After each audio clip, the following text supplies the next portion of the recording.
Está começando mais um Jornal do CEJAP, hoje com uma reportagem muito especial. Nesta tarde, vamos falar sobre a vida do artista catarinense Elvo Benito. Ele é um escultor, escritor, desenhista e muito mais. Fique com a reportagem. Bem, agora a gente vai falar sobre a vida do Elvo Benito. O Elvo Benito nasceu em Santa Catarina, na cidade de Caçador, em 1948. A sua vida para Curitiba foi em 1969. Ele é um dos artistas mais bem reconhecidos do Paraná. Ele tem obras ao redor do mundo todo. Boa tarde! Hoje iremos falar sobre as técnicas do Elvo Benito. O Elvo Benito, ele é um artista que trabalha muito com esculturas, gravuras e xilogravuras. O Elvo, nas suas esculturas, ele tem a tendência de trabalhar com materiais recicláveis, além de argila. E o que, afinal de contas, é uma escultura? A escultura é o processo de entalhar, cinzelar, modelar, fundir e construir. A gente pode observar, por exemplo, em uma das técnicas dele, que o Elvo Benito ele trabalha muito com materiais recicláveis, como embalagem de produtos. E agora a gente vai falar sobre a outra técnica dele, que é a xilogravura. A xilografia é uma forma de arte onde o artista usa um pedaço de madeira, ele desenha nesse pedaço de madeira, passa a tinta e coloca a folha. Quando o artista tirar a folha, ele vai encontrar um lindo desenho. Então, como sabemos que é um material difícil de ser encontrado facilmente, né? Facilmente, no caso de ser encontrado fácil, quando vamos trabalhar com a xilografia na escola, nós usamos o isopor. E aí, com o isopor, nós fazemos os mesmos que fazemos na madeira. Desenhamos em cima do isopor, passamos a tinta, colocamos o papel e temos o nosso desenho. Legal, né? Apresentar esse artista, né, para o público. Agora nós, né, vamos para as curiosidades. Joslaine. Muito boa tarde, Caiane, aos telespectadores. Então, a lenda que nós conhecemos do cacique de Tanguadará diz sobre os pioneiros, os primeiros moradores de um bairro chamado Vilinha. Hoje, esse bairro nós conhecemos por Bairro Alto, muito conhecido aqui na cidade de Curitiba. A lenda diz que os moradores desse bairro mantinham dentro de uma capela uma imagem da Nossa Senhora da Luz, e eles colocavam essa santa numa posição. No dia seguinte, a santa já estava voltada para uma outra posição, sempre para a direção do centro da cidade, do centro de Curitiba. Depois de muito tempo isso acontecendo, eles entenderam a insistência da santa como um sinal de que ela tinha se cansado da vizinhança e queria mudar de endereço. Os moradores da vilinha, então, perguntaram ao cacique de Tanguadará como chegar à Praça Tiradentes. E a lenda diz que ele falou aos moradores dessa vilinha para eles pegarem o ônibus ligeirinho Bairro Alto Santa Felicidade. E é essa lenda que nós conhecemos do cacique de Tanguadará. Voltamos com você, Caiane. Obrigada, Joslaine. Agora com mais informações da Boca Maldita. Agora é com você, Beatriz. Você conhece a Boca Maldita? Na verdade, a Boca Maldita está localizada aqui na rua 15 de novembro. E ela tem esse nome porque era aqui que os políticos se reuniam para decidir algumas coisas e ter alguns debates. Então, na década de 80, o Elvo Benito, junto com Abraão Haddad, decidiram fazer essa escultura para representar Curitiba. Ali, como vocês podem ver, é uma boca e ela está falando e o outro está só escutando. E é isso que o Elvo Benito quis representar. Originalmente, lá na década de 80, a Boca Maldita tinha 47 dentes de bronze. Mas, com o tempo, algumas pessoas começaram a vandalizar a obra, subir nos dentes e fazer desafios. Então, eles decidiram retirar os dentes para um bem maior do público. Quando ela foi construída, ela possuía 47 dentes de bronze, mas algumas pessoas começaram a vandalizar a obra e subir nos dentes fazendo desafios. Então, a política decidiu tirar os dentes para não causar acidentes. Então, eles retiraram esses dentes e o Elvio Benito guardou todos eles. Então, hoje a gente vai resolver o problema da boca maldita desdentada.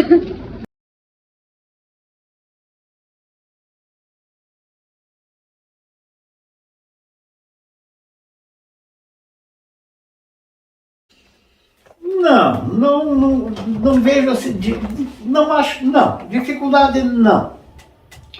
Existe, quando se fala dificuldade, talvez você esteja se referindo a dificuldades pessoais, né, contratempos, né. Aceitação, por exemplo, da sua Como? família. Aceitação da sua família. Não, nunca tive dificuldade nenhuma.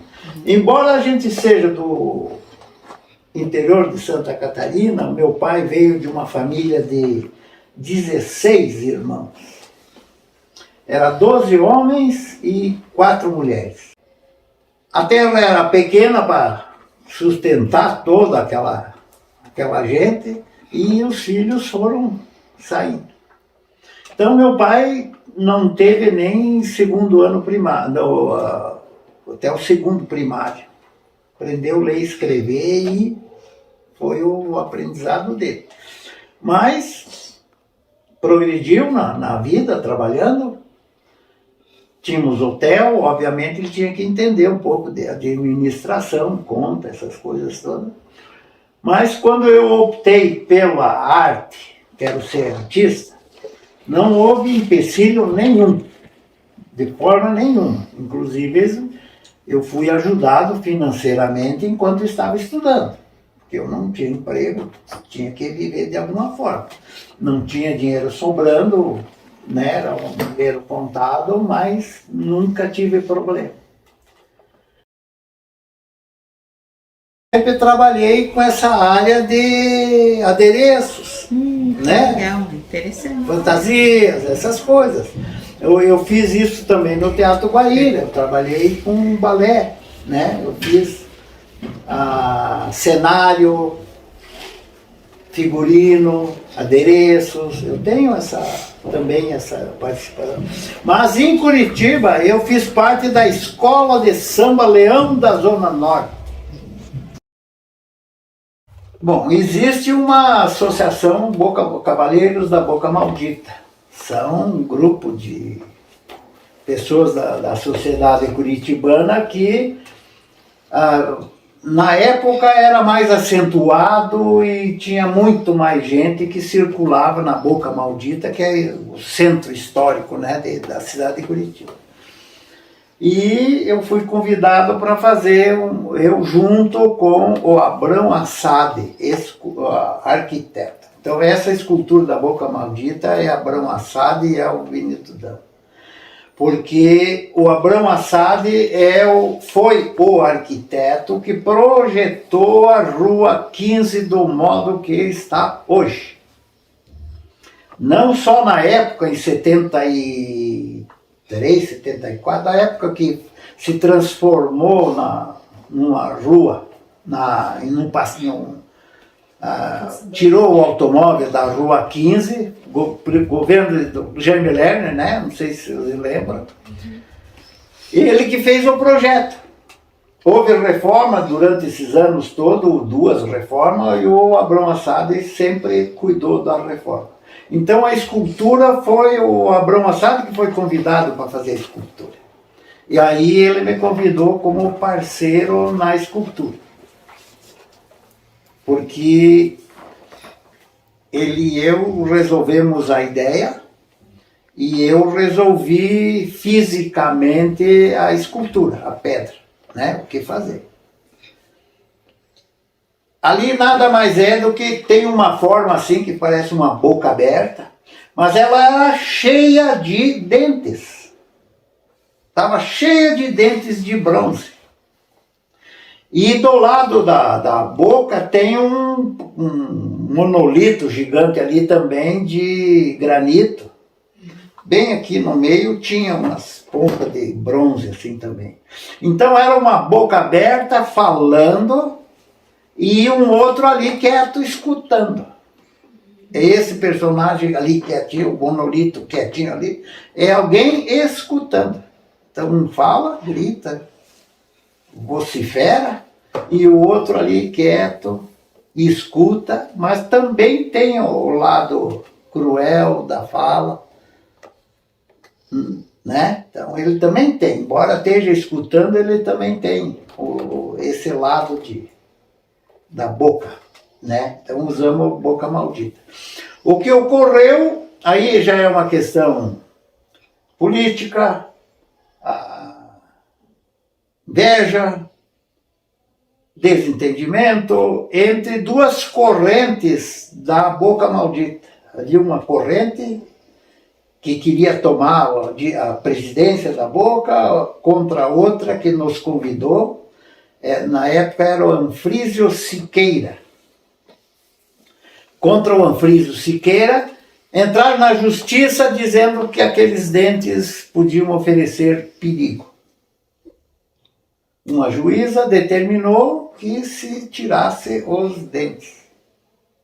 Na verdade, mandou tirar tudo.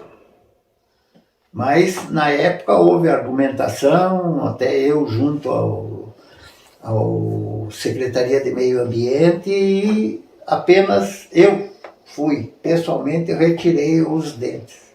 Estão comigo ainda hoje, todos esses dentes de bronze. Então, foi assim que surgiu, e esse é o que você vê hoje, é o resultado de tudo isso. A cabra mais famosa do mundo é uma cabra do Picasso. Peraí, gente, eu tô falando, perdão. Existe uma cabra chamada do Picasso, Pablo Picasso. É a cabra mais famosa que existe. Uns 10, 12 anos atrás, eu fiz um projeto no Centro de Criatividade com o Ateliê de Escultura chamado Palavras Andantes. Esculturas Andantes. Eu me baseei no livro do Galeano, Palavras Andantes, Eduardo Galeano Andantes. Aí eu transformei o projeto em Esculturas Andantes. Então veio pessoal de designer, artes da Tuiuti, da Universidade Católica, da PUC, da Universidade Federal. Então, esses três grupos, mais o grupo do Ateliê de Escultura. Então, todo mundo se propôs a fazer obras que as pessoas vestissem e andassem com elas. Eu peguei, na época, a cabra do Picasso.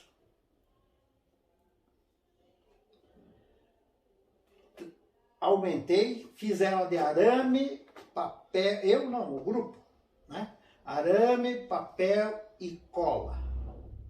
Eu misturei a cabra do Picasso com o Bumba Meu Boi, ou Boi de Mamão, que é aquela armação de um caprino que o nordestino ou alguma parte de Santa Catarina do litoral veste e anda com aquilo lá, né?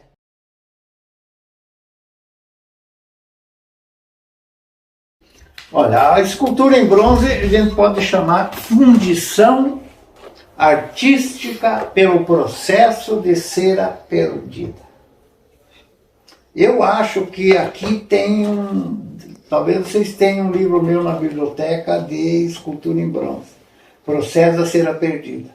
Se não tem aqui, tem no Anderson, porque eu lembro de ter tentado, todas a biblioteca pública deve ter, que eu doei, aqui, Universidade Federal, Belas Artes, todas elas têm esse meu livro.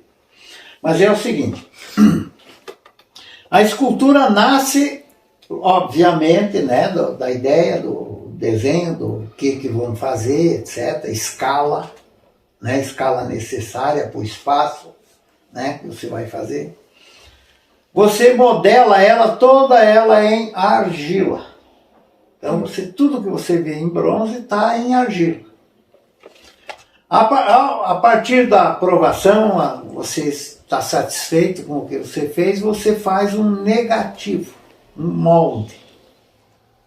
Tem gente que fala palavras antigas, tacel, mas é negativo, molde. Se fazia antigamente tudo de gesso, hoje você faz ela de silicone. Sabe aquela bisnaguinha ali que você aperta ali com aquela pistola que sai? Aquilo lá é um silicone que seca e endurece com a ação do oxigênio do ar. Então, um exemplo, aqui está a argila. Então eu solto uma camada de silicone aqui e espalho assim. Vou fazendo isso, 100% na peça. Eu não faço isso... Dependendo, eu tenho que separar pedaço, né, para fazer, mas enfim, eu não vou entrar em detalhe para não ficar muito chato e complicar tecnicamente a situação.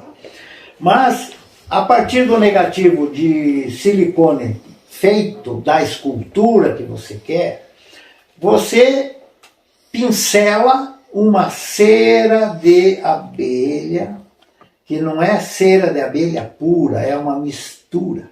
Você pode fazer essa cera só de parafina e breu. A gente usa a cera de abelha junto nessa mistura para dar liga e ficar um pouquinho mais plástica. Plástica significa que ela mexe um pouquinho sem ficar quebrando, não é quebradiço. Então eu pincelo dentro desse negativo a cera. Quando eu arranco, eu tenho a escultura minha em cera de abelha. Em cera. Correto? Então isso aqui é a cera de abelha. Minha mão é uma de cera. Como eu pincelei aqui, aqui dentro é oco. Ela não é maciça, é oca. É oca. Aí eu venho com uma massa refratária. Massa refratária é uma mistura de minerais, pode tijolo, caulim, gesso, fibra de vidro, sílica, enfim, uma mistura que eu passo ao redor da cera. Na realidade eu estou pegando todos os detalhes da cera. Certo? Então eu faço isso aqui, faço um bloco. Então ao mesmo tempo que eu faço esse bloco dessa massa aqui assim ao redor da minha peça de cera, eu também solto a massa mais líquida por dentro. Então ela vem por dentro.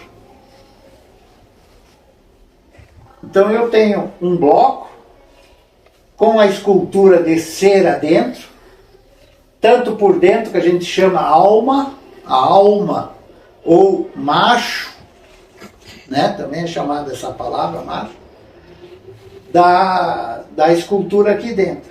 Isso vai para um forno. A cera, a partir de 75 graus de calor, ela derrete. Então ela sai de dentro.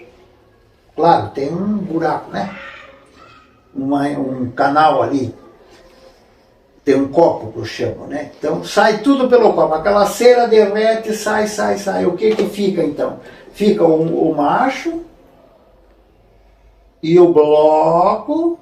Por dentro fica aquela espessura que era a cera. 3 milímetros, 2 milímetros, 4 milímetros. Quando eu despejo o bronze líquido, que o bronze ele derrete a 980 graus, mas você tem que despejar ele pelo menos a 1100 graus de calor. Ele entra líquido, desce até o final, sobe, preenchendo todo aquele vazio que era a cera. Feito isso, espera-se, logicamente, esfriar, você quebra a massa refratária. E a escultura está dentro, feita em bronze.